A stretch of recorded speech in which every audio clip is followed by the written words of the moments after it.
आज तक रेडियो सुनता है सारा जहां।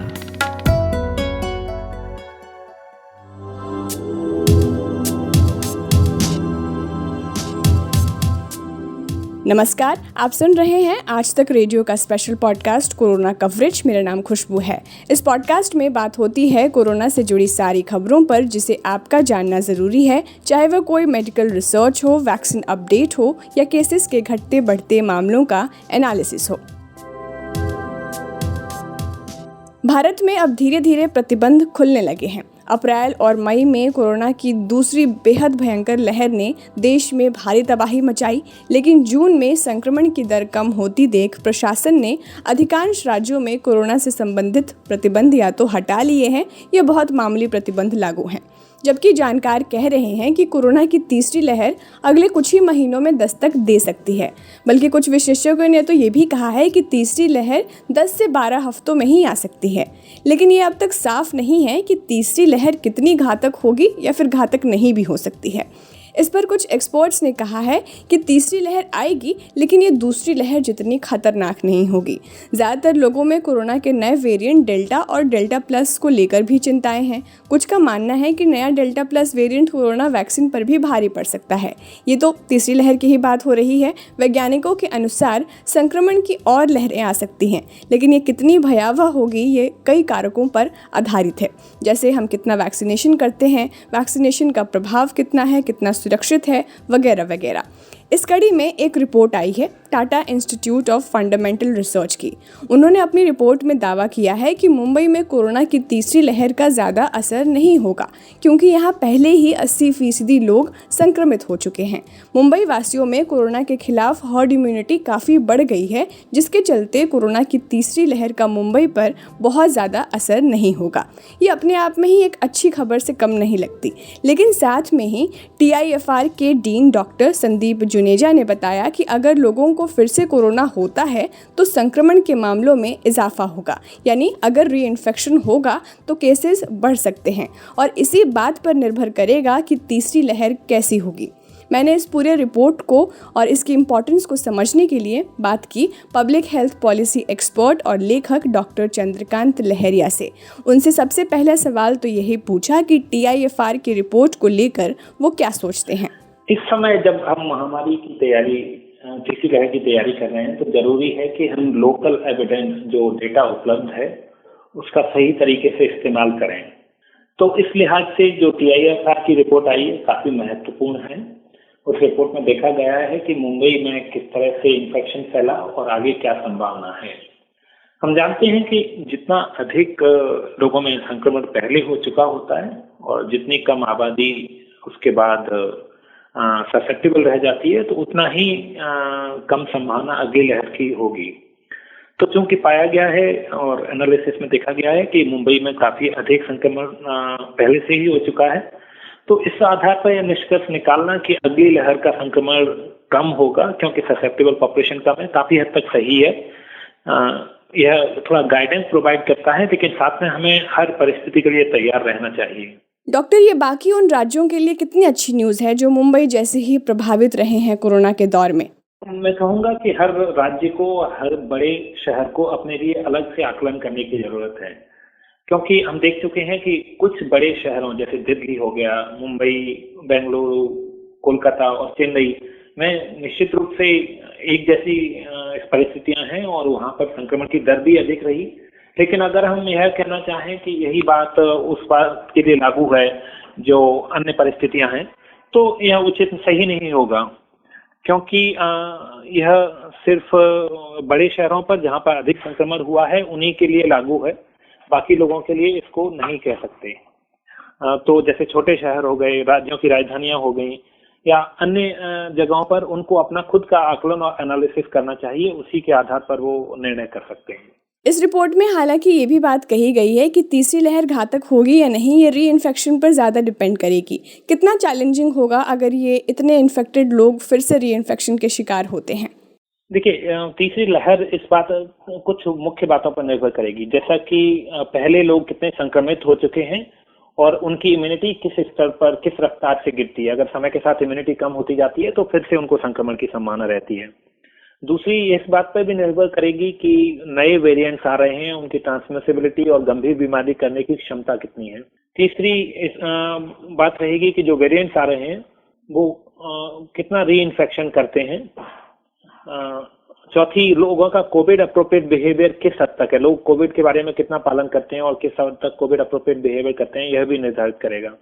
और अंतिम बात कि वैक्सीनेशन कवरेज किस रफ्तार से तेजी से बढ़ता है। तो इन 4-5 बातों को मिलाकर जो परिस्थितियां आएंगी वो डिटरमाइन करेगी कि कोविड की तीसरी लहर कितनी बड़ी होगी। साथ में हमें यह भी याद रखना होगा कि री इन्फेक्शन या जो इम्यून एस्केप होते हैं उनकी संख्या काफी कम होती है, तो हमें उसकी वजह से चिंता करने की जरूरत नहीं है। लेकिन निश्चित रूप से कुछ अननोन है, जैसे वेरिएंट कितना खतरनाक हो सकता है, इम्यूनिटी समय के साथ कितनी गिरती है, वैक्सीनेशन कवरेज कहाँ तक पहुंचता है, यह काफी कुछ निर्धारित करेगा। जी डॉक्टर, तो एक स्टडी के मुताबिक ये कहा गया है कि delta plus corona virus infection repeat कर सकता है इवन वैक्सीनेशन के बाद भी, तो इस बीच इससे कैसे निपटा जाएगा? देखिए, मेरी राय में डेल्टा प्लस का इतना महत्वपूर्ण भूमिका नहीं होगी, क्योंकि जो अब तक जानकारी उपलब्ध है उसके आधार पर डेल्टा और डेल्टा प्लस में कोई अंतर नहीं है, एक्सेप्ट कुछ माइनर छोटे मोटे अंतर देखे गए हैं। तो चूंकि भारत में जो दूसरी लहर आई थी वो अधिकतर डेल्टा की वजह से आई थी, डेल्टा वेरिएंट की वजह से, तो वैज्ञानिक आधार पर हम कह सकते हैं कि उस अब डेल्टा या उसके जो जुड़े हुए वेरिएंट जैसे डेल्टा प्लस हो गया, तो उसकी वजह से कोई बड़ी लहर आने की संभावना काफी कम है। हाँ, अन्य फैक्टर जो मैंने गिनाए पहले वो उसमें काम करेंगे, वैक्सीनेशन कवरेज कितना है, री इन्फेक्शन की रफ्तार क्या है, न्यू वेरिएंट कितने उभरते हैं, कोविड अप्रोप्रिएट बिहेवियर। लेकिन डेल्टा और डेल्टा प्लस मेरी नज़र में फिलहाल अधिक चिंता का विषय नहीं है। जितनी चिंता हमें डेल्टा की है उतनी ही चिंता करनी है, उसके बियॉन्ड नहीं। री इन्फेक्शन को फिर ट्रैक करने के क्या तरीके हो सकते हैं थर्ड वेव में? नहीं, मेरी राय में री इन्फेक्शन के लिए ट्रैक करने की जरूरत नहीं है। चाहे व्यक्ति को पहले इन्फेक्शन हुआ है, चाहे व्यक्ति को वैक्सीनेशन लग चुका है या उसको इन्फेक्शन नहीं हुआ है, हर व्यक्ति को जब तक हम महामारी के दौर से गुजर रहे हैं तब तक उसको कोविड अप्रोप्रिएट बिहेवियर का पालन करना है। उसके बाद अगर कभी उसको कोई नए लक्षण उभर कर आते हैं तो उस परिस्थिति में उस व्यक्ति को तत्काल जाकर अपनी टेस्टिंग कराने की जरूरत है और उसका नेक्स्ट फॉलोअप करने की जरूरत है। इसमें ट्रैक करने की जरूरत उस तरह से नहीं है, क्लिनिकल लक्षण आने पर उनको जो निर्धारित प्रक्रिया होती है उसका पालन करना होगा। डॉक्टर, वैक्सीन के मिक्स एंड मैच की भी बात चल रही है और इस रिपोर्ट में वैक्सीनेशन को और इफेक्टिव करने की बात भी कही गई है, तो ये कितना बड़ा रोल प्ले करेगा थर्ड वेव में? देखिए, जब से डेल्टा प्लस वेरिएंट आया है और बाकी दुनिया में डेल्टा की वजह से केसेज बढ़ रहे हैं, तो काफी लोग इस बात की चिंता में आ गए हैं कि एक तो री इन्फेक्शन अधिक होंगे, दूसरे लोग इस बात पर काफी विचार कर रहे हैं कि, और अखबारों में आ रहा है कि क्या वैक्सीन कारगर होंगी जो नए वेरिएंट्स आए हैं। तो सबसे पहली बात है कि हम देख चुके हैं और दुनिया के कई हिस्सों में कई सारी स्टडीज हुई हैं, उनमें देखा गया है कि भले ही जो नए वेरिएंट्स आए हैं उनके खिलाफ काम करने के लिए एंटीबॉडी की मात्रा अधिक जरूरत होती है, लेकिन सभी वैक्सीन फिलहाल उनके खिलाफ कारगर हैं। साथ में पिछले कुछ महीनों से कुछ स्टडी चल रही थी जिसमें देखा जा रहा था कि अगर वैक्सीन को मिक्स एंड मैच किया जाए तो क्या परिणाम निकलते हैं। अर्थात अगर पहले डोज में एक वैक्सीन दी जाए और इसके बाद दूसरे डोज में दूसरी वैक्सीन दी जाए तो इससे क्या होता है। तो इसके भी स्पेन से, यूनाइटेड किंगडम से कई स्टडीज आ गई हैं जिनकी अर्ली फाइंडिंग्स उपलब्ध हैं और उसमें देखा गया है कि अगर वैक्सीन को डिफरेंट वैक्सीन फॉलो की जाती हैं तो उतनी ही कारगर हैं, कोई सेफ्टी में कोई कंसर्न नहीं है, साइड इफेक्ट्स उसी रफ्तार से उसी नंबर से होते, प्रोपोर्शन में होते हैं, लेकिन एंटीबॉडी की जो मात्रा मिक्स एंड मैच करने पर होती है वो काफी अधिक मात्रा संख्या में बनती है। तो चूंकि जो नए वेरिएंट्स हैं उनको तुलनात्मक रूप से अधिक एंटीबॉडी की जरूरत होती है न्यूट्रलाइज करने के लिए, तो यह भी एक अच्छी खबर है। तो दोनों नजर से देखें, एक तो फिलहाल जो उपलब्ध वैक्सीन है वो वेरिएंट्स के खिलाफ काम करती हैं, साथ में यह भी दर्शाता है कि अगर कभी कोई ऐसा वेरिएंट आया जिसको और अधिक एंटीबॉडी की जरूरत होगी तो वैक्सीन को मिक्स एंड मैच करके उसको अचीव किया जा सकता है। साथ में फिलहाल बूस्टर शॉट्स की भी बात चल रही है। अभी कुछ दिनों पहले ही ऑक्सफोर्ड यूनिवर्सिटी जो एस्ट्राजेनेका वैक्सीन है जिसको भारत में कोविशील्ड के नाम से है, उसने भी एक स्टडी पब्लिश की है, प्री प्रिंट पर आई है, जिसमें दिखाया गया है कि क्या होता है अगर 2 प्राइमरी शॉट के बाद एक थर्ड शॉट दिया जाए। उन्होंने पाया है कि थर्ड शॉट देने पर एंटीबॉडी का स्तर लगभग दुगना हो जाता है, तो एक अच्छी खबर है। तो जहां तक वेरिएंट्स आ रहे हैं, साथ ही वैज्ञानिक रिसर्च चल रही है जो वैक्सीन के बूस्टर्स को एक्सप्लोर कर रहे हैं, जो वैक्सीन के मिक्स एंड मैच को स्टडी कर रहे हैं। और इन सब से एक अच्छी खबर ये है, अच्छा संकेत ये मिलता है कि वैक्सीन चाहे कोई भी वेरिएंट हो, आने वाले समय में लगातार रूप से प्रभावकारी रहेंगी। अभी कुछ दिनों पहले 2-3 दिन पहले मुंबई का भी सीरो सर्वे आया था, जिसमें पता चला है कि 50 से 53% जो बच्चे हैं वो सेरो पॉजिटिव रहे हैं। तो क्या इस आधार पर ये कहा जा सकता है कि बच्चों में भी री इन्फेक्शन हो सकता है? जो अभी पिछले दिनों मुंबई का सीरो सर्वे आया था, जिसमें 18 साल तक के बच्चों का एंटीबॉडी लेवल किया गया था, और उसमें जो आप बता रहे हैं करीब 50 से 53% के बीच लोगों में एंटीबॉडी पाए गए, बच्चों में एंटीबॉडी पाए गए। तो हालांकि बाकी मामलों में अगर ऐसा कुछ होता है तो सही नहीं माना जाएगा, लेकिन एक तरह से अधिक संख्या में बच्चों में एंटीबॉडी मिलना एक अच्छी खबर है। इसका मतलब यह हुआ कि उनको इन्फेक्शन हो चुका है, बहुत माइल्ड इन्फेक्शन रहे होंगे ज़्यादातर बच्चों को, और वो प्रोटेक्ट हो चुके हैं। तो इस तरह से अब वो प्रोटेक्टेड हैं। अब हमारा जो पूल है बच्चों का वो तुलनात्मक रूप से कम हो गया है। तो यह इस बात का संकेत देता है और उन अफवाहों को निराधार साबित करता है कि आने वाली लहर में अधिक संख्या में बच्चे प्रभावित होंगे। हम देख चुके हैं बच्चे पहले से ही प्रभावित हो चुके हैं और लगभग हर आयु वर्ग में को इन्फेक्शन हो चुका है और बिना किसी गंभीर बीमारी के। तो जब इतना बड़ा पूल प्रोटेक्टेड है, तो जो पूल जिसको संक्रमण की संभावना है वो कम हो गया है, तो यह संकेत देता है कि हमें बेफिजूल चिंता करने की जरूरत नहीं है। तैयारियां करनी है, बचाव करना है, लेकिन बच्चों को फिर एक और सबूत मिल गया है कि अतिरिक्त इन्फेक्शन नहीं होगा। इस रिपोर्ट में ये बात कही गई है कि 4 फैक्टर अगर अलाइन करते हैं एक दूसरे से तो सितंबर तक हम बेयरली थर्ड वेव को नोटिस कर पाएंगे। जैसे री इन्फेक्शन माइल्ड हो, खतरनाक वेरिएंट्स ना हो, जून जुलाई में वैक्सीनेशन एक्सटेंसिव वैक्सीनेशन हो और 75 से 95% जो वैक्सीन है वो इफ़ेक्टिव हो। तो क्या अभी हम इन सारे फैक्टर्स पर खरे उतरते हैं? मेरी राय में यह सब प्रेडिक्ट करना इतना आसान नहीं है। हाँ, निश्चित रूप से यह कॉम्बिनेशन ऑफ फैक्टर्स पर डिपेंड करता है, लेकिन जो हमारे पास वैक्सीन उपलब्ध है उसकी मात्रा उतनी ही है। हम नहीं एक्सपेक्ट कर सकते कि एक आबादी के लिए बहुत अधिक वैक्सीन होगी जहां पर अधिक कवरेज किया जा सकता है। साथ में हमें याद रखना होगा कि कोई भी वैक्सीन 2 डोजेज में दी जाती है, तो अगर किसी व्यक्ति को पहला डोज लग जाएगा तो उसके बाद उसको एक निश्चित समय तक इंतजार करना पड़ेगा सेकेंड डोज के लिए, फुल प्रोटेक्शन के लिए। तो यह सब पूरी तरह संभव नहीं है कि जिस तरह से हम सोचते हैं उस तरह से हो। साथ में जैसे कि उदाहरण के तौर पर तीसरी लहर इस बात पर भी निर्भर करेगी कि लोग कोविड अप्रोप्रिएट बिहेवियर का पालन कितनी संजीदगी से कर रहे हैं। अब ये लोगों के व्यवहार पर निर्भर करता है। इसको एक्सटर्नल फैक्टर कुछ हद तक ही कंट्रोल कर सकते हैं।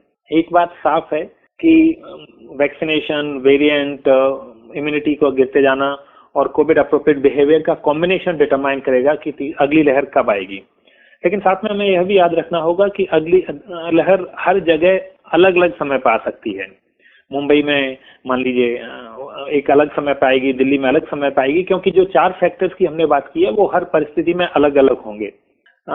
तो मैं इस बात में नहीं जाना चाहता कि वो सितंबर में आएगी, नवंबर में आएगी।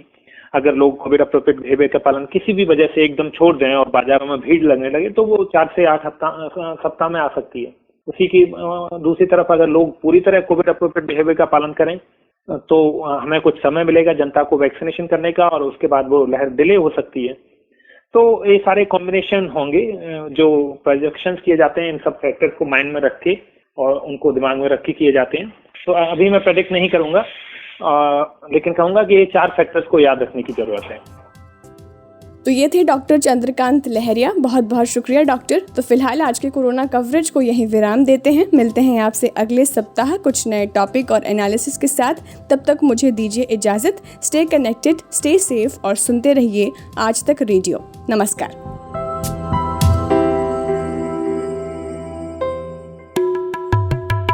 ये जो 2 ठो है ना, अवधि में हमारे यहाँ 2 को 2 ठो कहा जाता है। जैसे 2 ठो बतासा देना, पानी पी लें। वो और ठो जो है आगे चल के भी ठो रहता है। बिहार में भी 2 तरह से बोलते हैं, 2 ठो या दूगो। दूगो, हाँ। और यहाँ पे गो है, लेकिन गो जो भोजपुरी में हो जाता है दूटा, एकटा दुईटा, आमी एकटा कोबरा। हाँ गो कह रहे हैं तो ताऊ, वो गो भोजपुरी का है। तो पैन बिहार नहीं है। एक कहानी बहुत चर्चित हुई हमारे यहाँ अंगिका में ठो हो जाता है फिर वापस। नीलाक्षी सिंह की एक कहानी सन 2001 वगैरह में मेरे ख्याल से हंस में छपी थी। उस कहानी का शीर्षक ही था टेकबे टेक नत गो। अच्छा। ठो को एक और तरीके से इस्तेमाल करते हैं अवधि में ही, ठई, दुई ठई रोटी दीन, एक ठई पराठा रहा, और कहीं कि यह तुम खा लो कदुआ की सब्जी रही भैया, न में मसाला न नून, वह कौन उतना खाए पी पेट जाए रात भरे में। सवेरे जब गए तब जलेबी काटा है फिर हम। और कालांतर में जब थोड़ी सी लापरवाही जुबान पे आई तो इसका भी अपभ्रंश हो गया, और उसकी ध्वनि मुझे बहुत पसंद है अवधि में ही, वो है दुईड़ो। एक दुईड़ो समोसा देता हूँ, दुईड़ो। हाँ, तो वो दूध लोग थे।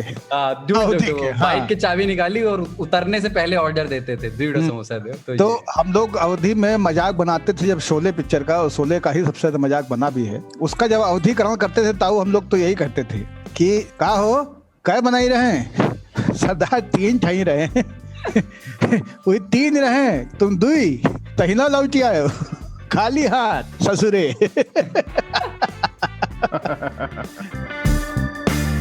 3 रंगों के 3 किरदार, ताऊ, बाबा और मैं यानी सरदार।